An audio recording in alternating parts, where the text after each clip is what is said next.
하이브의 시가총액이 3년 내 최고 수준으로 불어났습니다. 오는 3월 BTS 컴백 기대감 덕분입니다. 증권업계는 이번 컴백만으로 하이브가 1조 원이 넘는 수익을 거둘 것으로 내다보고 있습니다. 주가가 부진한 나머지 엔터사들로까지 온기가 확산할지 기대를 모읍니다. 산업부 박승원 기자 나와 있습니다. 박 기자, 아직 컴백을 하지도 않았는데 기대감만으로 이렇게 갑니다. BTS 효과 대단하네요. 네, 그렇습니다. 이제 지난해 얻었던 국내 엔터 업종은 연말을 기점으로 조금 달라지기 시작했는데요. 네. 지난해 12월 반등에 성공하며 코스피 지수의 상승률을 넘어선 건데, 다만 올해 들어선 하이브만 나홀로 플러스 수익을 내고 있습니다. 하이브의 주가 상승의 가장 큰 원동력은 말씀하신 대로 바로 방탄소년단 BTS입니다. 전 세계 한류를 선도하는 K-팝 슈퍼스타이자 걸어다니는 기업으로 평가받고 있는 BTS의 첫 컴백 무대가 서울 광화문 광장이 될 것으로 보이는데요. 네. 앞서 BTS는 오는 3월 21일 광화문 광장에서 새 앨범 아리랑을 주제로 무료 공연을 열고 싶다며 장소 사용 허가를 신청했는데 국가유산청에 이어 서울시도 조건부 승인했습니다. 이번 공연에선 경복궁에서 광화문 광장으로 이어지는 등장 무대가 연출될 것으로 보여지는데요.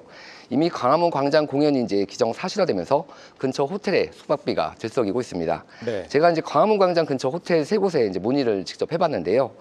이 가운데 광화문 광장과 가장 가까운 포시즌 호텔 서울의 경우 이 기간 일반 객실은 이미 마감이 됐습니다. 가격 역시 좀 많이 뛰었는데요. 평소 1박에 80만 원 수준이었던 일반 객실의 가격이 현재는 130만 원까지 치솟았습니다. 예. BTS는 이번 신보 발매와 함께 오는 4월 9일 국내 공연을 시작으로 전 세계 34개 도시에서 총 79회 규모로 월드 투어도 개최하는데요.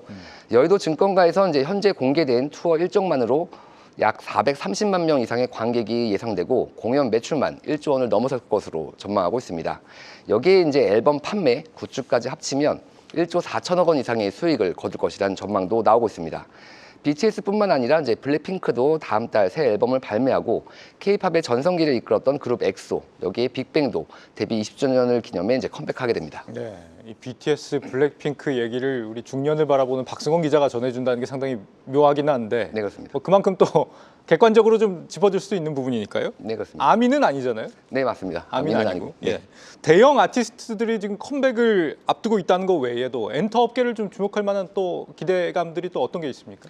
네, 과거 엔터 사업의 경우에는 사람 중심의 아티스트 중심의 장사였다면 지금은 컨텐츠 제작사로 재평가되고 있습니다. 네. 단순히 신규 앨범 발매에 따른 음원과 앨범 수익이 전부가 아니라 이를 활용한 컨텐츠가 엔터 사업의 중요한 수익원이 된 건데요.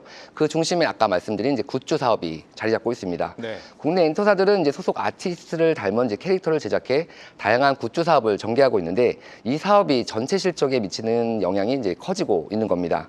실제 국내 엔터 4사의 합산 굿즈 분기 평균 매출액은 지난 2023년 1,631억 원에서 지난해 3분기 2,648억 원으로 급증했습니다.